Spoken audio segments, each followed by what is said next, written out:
Hello, আসসালামু আলাইকুম। আজকে এগুলো ভুট্টার দানা, এগুলো দিয়ে বাড়িতে পপকর্ন বানাবো বাচ্চাদের জন্য। একটা হাঁড়ি নিয়েছি, ওর মধ্যে একটু সর্ষের তেল দিয়েছি, তার মধ্যে একটু লবণ দিয়েছি। তেলটা ভালো করে গরম হয়ে যাওয়ার পর ভুট্টার দানাগুলো ওর মধ্যে আমি দিয়ে দিয়েছি, দিয়ে কিছুক্ষণ নাড়াচাড়া করতে থাকলাম। এরপর হাঁড়ির ঢাকনিটা ঢেকে দিলাম এবং চরমর চরমর শব্দ করে ওগুলো ফুটছে।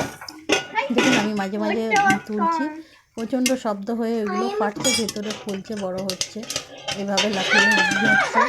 এভাবে বাড়িতে কিনে বানালে কিন্তু খুবই সহজ হয়, সহজ পদ্ধতি, আর গরম গরম খেতেও ভালো লাগে। এভাবে আমি একটু নেড়ে দিলাম, ঢাকনি খুলে আমার পুরো রেডি হয়ে গেছে। উপর দিকে ছিটকে উঠে যাচ্ছে। বাচ্চাদের জন্য এগুলো খুবই ভালো বাড়িতে নিজে বানালে।